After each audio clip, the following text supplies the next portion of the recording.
இந்த ட்ராவலுக்கு நான் பிளான் பண்ணது நம்ம சென்னை டு மெக்சிகோ தான். Reality Chennai, Mumbai, Amsterdam, Mexico city, Montreal 5 airport. ஃப்ளைட்டில் ஃபுட்டு ஓகே, சீட்டு ஓகே. ஆனால் என் பாடி தாங்குச்சா? 35 மணி நேரம் பாடி தாங்குச்சா? மனுஷனடா நீங்களான் இருந்துச்சு எனக்கு. பார்த்திங்கன்னா சென்னையில் ஏர் இந்தியா ஃப்ளைட்டு புக் பண்ணியிருந்தாங்க. ஸோ 4 ஃப்ளைட்டு மாறணும். ஃபஸ்ட்டு இது வந்து சென்னை ஏர்போர்ட்டில் வந்து ஏர் இந்தியா ஃப்ளைட் பிடிக்க போன மக்களே, அதாவது கிட்டத்தட்ட ஆக்சிடென்ட் நடக்கிறதுக்கு ஒரு மாதம் முன்னாடி தான் நான் ஏர் இந்தியா ஃப்ளைட்டில் வந்து மெக்சிகோ ட்ராவல் பண்ணேன். இது வந்து அந்த ஏர்போர்ட்டில் பஸ்ஸில் கூப்பிட்டு போவாங்கல்ல, ஸோ அந்த பஸ்ஸில் போனோம் ஃப்ளைட்டுக்கு. ஸோ இது ஃபஸ்ட் டைம் இல்லை எனக்கு ஃப்ளைட் ட்ராவல், பட் ஆனால் லாங் ஜர்னி வந்து இதுதான் ஃபஸ்ட் டைம். இதுதான் அந்த ஏர் இந்தியா ஃப்ளைட்டு. அதாவது நான் வந்து கிட்டத்தட்ட பார்த்திங்கன்னா மே மாதம் ட்ராவல் பண்ணேன். ஸோ மே மாதம் வந்து எனக்கு தெரியல, அவ்வளோவா கூட்டம் கொஞ்சம் ஓரளவு இருந்துச்சு. சீசன் டைம்னு நினைக்கிறேன் மே மாதம். ஸோ ஏர்போர்ட் வியூ பார்த்திங்கன்னா ரொம்பவே செமையாக இருந்துச்சு. சென்னை ஏர்போர்ட் வந்து நல்லா தான் இருந்துச்சு. சென்னை ஏர்போர்ட் வந்து கிட்டத்தட்ட 3rd டைம் போகிறேன்னு நினைக்கிறேன். ஸோ ஒரு வழியாக ஃப்ளைட் ஏறியாச்சு. இதுதான் என்னோடய டிக்கெட், அதாவது மும்பைக்கு ஃபஸ்ட்டு ஃப்ளைட்டு ஏர் இந்தியாவில். ஸோ ஃப்ளைட் வந்து ஓரளவு டீசெண்டாக தான் இருந்துச்சு. ஸோ கிட்டத்தட்ட நம்ம சென்னையில் இருக்கும்ல பஸ்ஸு சீட்டு அந்த மாதிரி தான் இருந்துச்சு. இந்த இண்டிகோ, இந்த ஏர் இந்தியா, இந்த டொமஸ்டிக் ஃப்ளைட் எல்லாமே அப்படி தான் வச்சுருந்தாங்க. அப்புறம் வந்து பார்த்திங்கன்னா ஃப்ளைட்டு ஸ்டார்ட் ஆகிட்டு நைட் டைம் ஃப்ளைட்டுங்கிறதுனால ஒரு 7 மணிக்கு அதாவது அன்றைக்கி வந்து 6 மணிக்கு ஃப்ளைட்டு இவனை வந்து 1 மணி நேரம் டிலே பண்ணிவிட்டு 7 மணிக்கு தான் எடுத்தானுவோம். இவனோட நம்பிலாம் எங்கேயும் போக முடியாது போல். ஸோ செகண்ட் ஃப்ளைட்டுக்கு வந்து ஒரு 4 hours டைம் இருந்ததுனால பிரச்சனை இல்லை எங்களுக்கு. பட் அர்ஜென்ட்டாக போகிறவங்களாம் எப்படி போவாங்கன்னு தெரியல. ஸோ ஃப்ளைட்டு சென்னையிலேருந்து டேக் ஆஃப் ஆனதுக்கப்புறம் பார்த்திங்கன்னா வியூ வந்து செமையாக அட்டகாசமாக இருந்துச்சு. இதுதான் கிட்டத்தட்ட மெரினா பீச் கிட்ட வந்துவிட்டோம். ஸோ சென்னை வியூ பார்த்திங்கன்னா நிஜமாகவே செமையாக இருந்துச்சு. அதுக்கப்புறம் ஃபுட்டுன்னு ஒன்று கொடுத்தாங்க. ஃபுட்டு வந்து என்ன ஃபுட்டு கொடுத்தாங்கன்னு கேட்டிங்கன்னா, அந்த லெமன் ரைஸ், கீரை, சிக்கன், அப்புறம் கர்டு, அப்புறம் பன்னு மாதிரி ஒன்று கொடுத்தாங்க. அப்புறம் அமுல் சீஸு இதெல்லாம் கொடுத்தாங்க. லெமன் ரைஸ், சிக்கன் நல்லா இருந்துச்சு. கீரை எனக்கு பிடிக்காது, இருந்தாலும் அட்ஜஸ்ட் பண்ணி சாப்பிட்டேன். அப்புறம் வந்து பார்த்திங்கன்னா மும்பை தான் இது. ஸோ மும்பை பார்த்திங்க அப்படின்னா கிட்டத்தட்ட ஃபாரின் போகிற மாதிரி இருந்துச்சு எனக்கு மேலேருந்து பார்க்குறதுக்கு. அவ்வளோ அட்டகாசமாக பில்டிங்கு பயங்கரமாக இருந்துச்சு. மும்பை ஏற்கனவே வந்து நான் விசா இன்டர்வியூக்கு போயிருந்தேன், மெக்சிகோ விசா இன்டர்வியூக்கு. இப்போ வந்து செகண்ட் டைம் மும்பை போகிறப்ப நைட் டைம் ஒரு நல்லா ஷூட் பண்ணேன் இது. ஸோ இது இன்னும் அட்டகாசமாக இருந்துச்சு மேலேருந்து பார்க்குறதுக்கு. நிஜமாகவே நம்ம இந்தியாவில் தான் இருக்கோமா, இல்லை அதுக்குள்ளேயும் 2 மணி நேரத்தில் ஃபாரின் வந்துட்டோமாங்கிற அளவுக்கு எனக்கு வந்து பயங்கரமாக ஃபீல் ஆச்சு. அதுக்கப்புறம் ஒரு வழியாக மும்பையில் லேண்ட் ஆகிட்டோம். ஸோ மும்பையில் பார்த்திங்கன்னா மும்பை ஏர்போர்ட் வந்து இன்னும் சூப்பராக இருந்துச்சு. மும்பை ஏர்போர்ட்டு ஸோ செம்ம பெருசு மும்பை ஏர்போர்ட்டு. லங்ஸ் அது இது இருந்துச்சு, ஆனால் எங்கேயுமே போய்ட்டு சீட்டு இல்லை. ஸோ அடுத்த ஃப்ளைட் பார்த்திங்கன்னா நைட்டு வந்து 2 மணிக்கு ஃப்ளைட்டு. அதாவது மும்பையில் செக்கிங் அதெல்லாம் முடிச்சுட்டு அங்கேருந்து ஆம்ஸ்டர்டாம், அப்புறம் ஆம்ஸ்டர்டாம்லேருந்து மெக்சிகோ சிட்டி, அப்புறம் வந்து மான்டரி. So 4 flight. இப்போ மும்பை ஃப்ளைட்டில் வந்து ஏரியாச்சு. அது வந்து KLM ஃப்ளைட்டு. இதுலேயே டிஸ்பிளேலேயே எல்லா டீட்டெயில்ஸும் காமிக்கும். அது வந்து ரொம்ப இன்ஃபர்மேட்டிவாக இருந்துச்சு. ஸோ பாம்பே டு ஆம்ஸ்டர்டாம் கிட்டத்தட்ட 9 hours ஜர்னி. ஸோ நைட்டு 2 மணிக்கு ஏறணும். அங்கே போகிறப்போ வந்து எங்களுக்கு காலையில் ஆச்சு.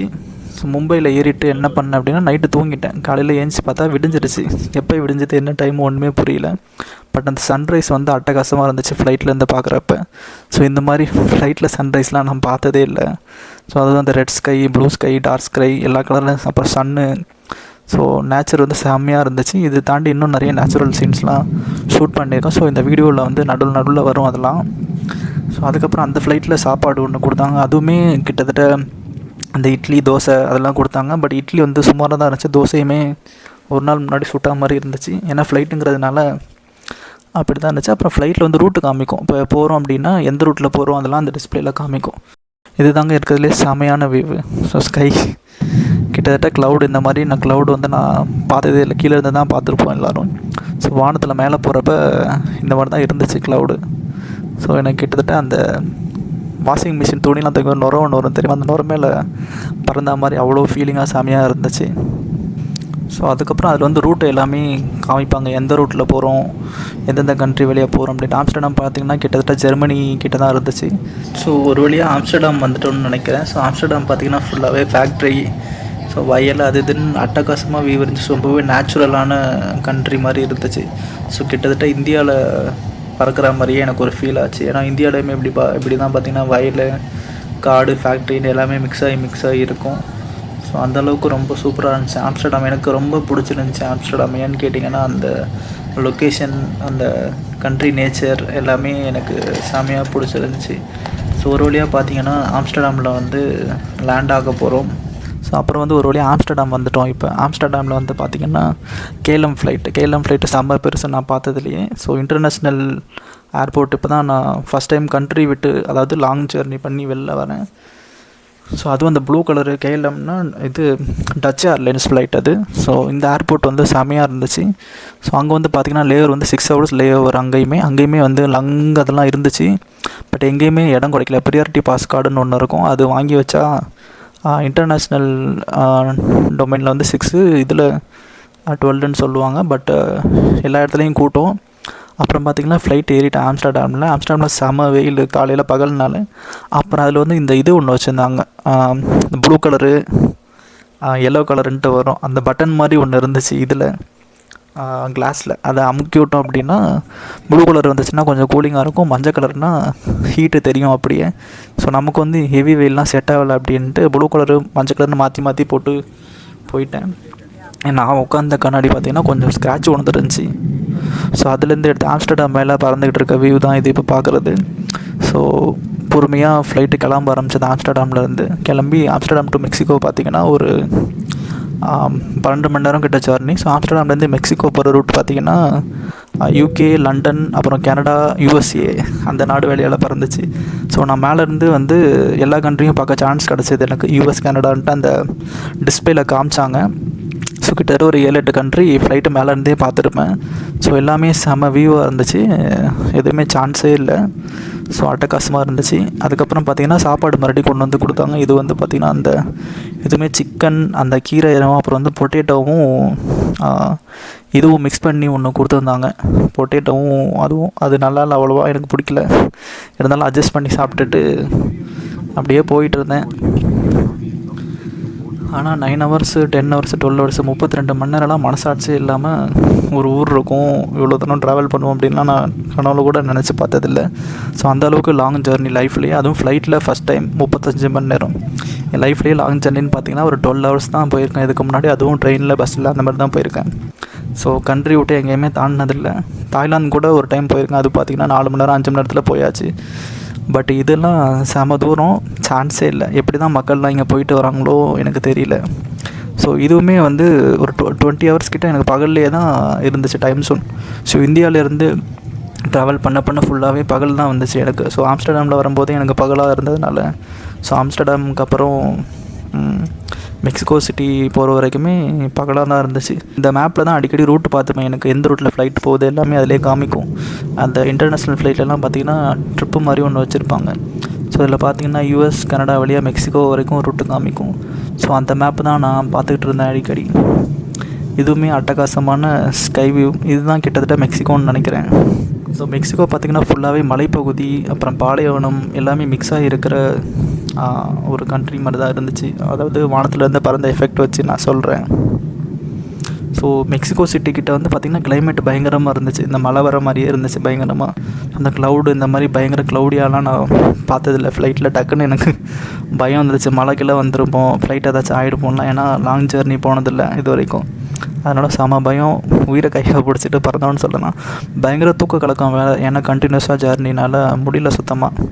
இதை கேட்கும்போது உங்களுக்கு கூட தூக்கம் வரலாம், ஏன்னா நான் பேசுகிறது அப்படி தான் ஸ்லோவாக இருக்கும். பட் வீடியோ ரொம்ப நல்லாயிருக்கும், ஃபுல்லாகவே நேச்சுரல் சீன் அது இதுன்னு ரொம்ப கஷ்டப்பட்டு ஷூட் பண்ணது எல்லாமே இதில் அட்டாச் பண்ணியிருக்கோம். பார்க்க உங்களுக்கு கொஞ்சம் கடுப்பாக இருந்தால் ஸ்கிப் பண்ணிவிட்டு இன்னொரு 1 minute கழிச்சு பாருங்கள், இன்னும் அட்டகாசமான வியூலாம் வரும். ஸோ அது கிட்டத்தட்ட அந்த வெயில் மழை ரெண்டும் சேர்ந்த மாதிரி ஒரு கிளைமேட் இது. இந்த டிஸ்னி அந்த இதிலெல்லாம் காமிப்பாங்களா அந்த மாதிரி ஒரு வியூவு இது அந்த வறண்ட பாலைவன பகுதி, மலை மாதிரியே இருக்கும் மெக்சிகோ பார்த்திங்கன்னா. ஸோ கிட்டத்தட்ட சிட்டி கொஞ்சம், மலை கொஞ்சம், மண் கொஞ்சம், காடு கொஞ்சம், அந்த மாதிரி தான் இருக்கும் மெக்சிகோ ஃபுல் அண்ட் ஃபுல் பார்த்திங்கன்னா. ஸோ மக்கள் தொகை வந்து இந்தியாவை கம்பேர் பண்ணும்போது ரொம்ப கம்மி தான் இங்கே. கிட்டத்தட்ட மெக்சிகோ சிட்டி கிட்ட நம்ம வந்துட்டோம். ஸோ ரொம்ப ஸ்லோவாக போச்சு ஃப்ளைட்டு, ஏன்னா லேண்ட் ஆஃப் ஆகுறப்ப. ஸோ அது ஏன்னு எனக்கு தெரியல, அது பைலட் கிட்ட தான் கேட்கணும். ஸோ அங்கங்கே கிரவுண்டு அது இதுன்ட்டு நிறைய தெரிஞ்சது, அதெல்லாம் என்னன்னு எனக்கு ஒன்றுமே புரியல ஃபஸ்ட் டைம் வரதுனால. மெக்சிகோ சிட்டி எப்படி இருக்கும் என்ன ஒன்றுமே எனக்கு தெரியாது, லாங்குவேஜும் தெரியாது, ஒன்றும் தெரியாது. இருந்தாலும் ஆஃபீஸில் அனுப்புனாங்களே அப்படின்ட்டு கண்ணை மூடிக்கிட்டு கிளம்பி வந்தாச்சு. அதுவும் கொஞ்சம் வருஷம் அங்கே இருக்கணும்னு சொல்லிவிட்டு ட்ரான்ஸ்ஃபர் போட்டாங்க ஆஃபீஸில். வேறு ஊரே கிடைக்கலையாடா அப்படின்ற மாதிரி இருந்துச்சு, ஏன்னா அந்த அளவுக்கு ஒரு ரொம்பவே கஷ்டமாக இருந்துச்சு லாங்குவேஜ்லாம் பார்த்தீங்கன்னா. ஏன்னா இங்கே ஃபுல் அண்ட் ஃபுல் ஸ்பானிஷ் தான் பேசுவாங்க. இங்கிலீஷ் வந்து ரொம்ப கம்மியாக தான் பேசுவாங்க. யாருக்குமே இங்கிலீஷ் தெரியாது. போயிட்டு ஏர்போர்ட்லலாம் போயிட்டு திணறிட்டேன். ரொம்ப டிரான்ஸ்லேட்டர் யூஸ் பண்ணி தான் ஏதோ பொழப்பு ஓடிக்கிட்டு இருக்குது இங்கே மெக்சிகோவில் வந்துட்டு. ஸோ கிட்டத்தட்ட பார்த்திங்கன்னா மெக்சிகோ சிட்டியில் வந்து லேண்ட் ஆகிட்டோம். மெக்சிகோ சிட்டியில் வந்து கிளைமேட்டு செம்மையாக இருந்துச்சு. ஏன்னா மழை பெஞ்சிருந்துச்சு ஈவினிங் டைம்ங்கிறதுனால. ஸோ ஈவினிங் ஒரு 6-7 மணிக்கு லேண்ட் ஆகிருப்போம் மெக்சிகோ சிட்டியில். ஸோ நைட்டு பார்த்திங்கன்னா ஃப்ளைட்டு வந்து காலையில் தான் ஃப்ளைட். ஏன்னா ஃபஸ்ட் டைம் வரதுனால அந்த செக்யூரிட்டி செக்கெல்லாம் நிறைய இருக்கும்னு சொல்லிவிட்டு என்ன பண்ணிட்டோம், ஃப்ளைட்டு வந்து 8 ஹவர்ஸ் கழிச்சு போட்டோம். 8 ஹவர்ஸ் கழிச்சுன்னா காலையில் ஒரு 5 மணிக்கு ஃப்ளைட்டு. நைட்டு வந்து ஒரு 7-8 மணிக்கு போனோம். இது வந்து நிலா தெரிஞ்சுது மெக்சிகோ சிட்டி கிட்டே போவேன். ஸோ அதனால் அது இதுன்னு எல்லாத்தையும் வளைச்சி ஃபோட்டோ எடுத்துகிட்டு நல்லா போயிட்டு இருந்துச்சு. ஸோ மெக்சிகோ சிட்டி வந்துட்டோம். பயங்கர குளிர். ஜர்க்கின் வந்து வீட்லேயே மறந்து வச்சுட்டு இருந்தாங்க. அந்த ரெயின் கோட்டு கைவசம் இருந்துச்சுன்னு சொல்லிட்டு எடுத்து போட்டாச்சு. மெக்சிகோ சிட்டி வெளியில் போகணும் போல் இருந்துச்சு, ஆனால் போக முடியல. ஏன்னா காலையில் ஃப்ளைட்டுங்கிறதுனால எதுக்குன்னு சொல்லிவிட்டு அப்படியே இருந்துட்டோம். அப்புறம் அடுத்த நாள் காலையில் ஒரு 5 மணிக்கு ஃப்ளைட் ஏறிட்டோம். அது வந்து பார்த்திங்கன்னா விவா ஏர்லைன்ஸு. ஸோ ஃப்ளைட்டு வந்து நிஜமாகவே ஃப்ளைட்டு வந்து செம்மையாக இருந்துச்சு விவா ஏர்லைன்ஸ். அதுவுமே கொஞ்சம் டொமஸ்டிக் மாதிரி தான் இருந்துச்சு. ஏன்னா அந்த இது என்ன சொல்கிறது, இந்த இண்டிகோ, இந்த ஏர் இந்தியா, நம்ம லோக்கல் ஃப்ளைட் இருக்கணும், டொமஸ்டிக் ஃப்ளைட் அந்த மாதிரி தான் இருந்துச்சு. பட் ஃப்ளைட் வந்து பார்த்திங்கன்னா 2 ஹவர்ஸ் போனோம். பட் 1 மணி நேரத்துலேயே கொண்டு இறக்கி விட்டாங்க எனக்கு மான்டரியில். ஸோ நாங்கள் எங்களோட டெஸ்டினேஷன் வந்து பார்த்திங்கன்னா மான்டரி தான் எங்களோட டெஸ்டினேஷன். ஸோ ஃப்ளைட்டு வந்து ஆனால் செம்ம ஃபாஸ்ட்டாக 1 மணி நேரத்துலேயே எடுத்துட்டானோ. அதுவும் ஃப்ளைட்டு வந்து 5 மணிக்கு சொன்னாங்க, ஆனால் 4 மணிக்கே கிளம்பிடுச்சு. 1 மணி நேரம் முன்னாடி எடுத்துட்டாங்க. என்ன கணக்கு எனக்கு ஒன்றும் புரியல. இந்தியாவில் என்னடானா லேட்டாக ஃப்ளைட் எடுக்கிறானோ, இவனும் என்னடானா 1 மணி நேரம் சீக்கிரம் ஃப்ளைட் எடுக்கிறானோ, ஒன்றும் புரியல. ஸோ அப்படி இப்படின்னு போயிட்டு ஒரு வழியாக மான்டரி வந்தாச்சு மக்களே. மான்டரி வரப்போ காலையில் ஒரு 6 மணி 7 மணி இருக்கும். வந்துட்டு அந்த ஏர்போர்ட்லேருந்து வெளில போயிட்டு கேப் புக் பண்ணி அப்புறம் வந்து வீட்டுக்கு போனோம். ஸோ போகிற வழியில் வந்து என்னென்ன பார்த்தோம் அப்படின்னா, இந்த ஏர்போர்ட்டும் ரொம்ப சூப்பராக இருந்துச்சு. பெரிய ஏர்போர்ட் தான் நிஜமாவே. ஸோ ஒரு வழியாக ஃபைனல் டெஸ்டினேஷனுக்கு ரீச் ஆகிட்டோம். ஸோ அதுக்கப்புறம் காரில் போகும்போது எப்படி இருந்துச்சுன்ட்டு நான் உங்களுக்கு காட்டுறேன் வாங்க, அப்படியே ஃபாலோ பண்ணிக்கிட்டே வாங்க. ஸோ இங்கே வந்து பேகு செக்கின்லாம் கலெக்ட் பண்ணிவிட்டு காரில் ஏறினோம். காரில் ஏறினா ஃபுல்லாக சைடு ஃபுல்லாக காடாக இருக்குது. என்னடா அது காடாக இருக்கே அப்படின்ட்டு இருந்துச்சு. ஃபுல்லாக ஹைவே தான். ஸோ ஃபஸ்ட் டைம் ஒரு வழியாக மான்டரியில் வந்தாச்சு. ஸோ மான்டரி தான் எங்கள் ஆஃபீஸ் வந்து. ஆனால் மான்டரியில் இல்லை, ஆனால் மான்டரியில் இருந்தால் ஒர்க் பண்ணணுன்னு சொல்லிவிட்டு ஆஃபீஸில் அனுப்புனாங்க. சரின்ட்டு கண்ணை மூடிக்கிட்டு வந்தாச்சு எப்படியோ. அதுக்கப்புறம் பார்த்திங்கன்னா ஆஃபீஸ்லேயே 1 மந்த்துக்கு வந்து அக்காமடேஷன் ரெடி பண்ணியிருந்தாங்க. ஸோ அதுக்கப்புறம் மெக்சிகோவில் வந்து நான் என்னென்ன பாடுபட்டேன், என்ன கதை, 100 நாள் ஆச்சு மெக்சிகோவில். அந்த 100 நாள் வீடியோ வந்து அடுத்தது நான் போஸ்ட் பண்ணுறேன். மறக்காமல் சேனலை சப்ஸ்கிரைப் பண்ணிக்கோங்க. தேங்க்யூ.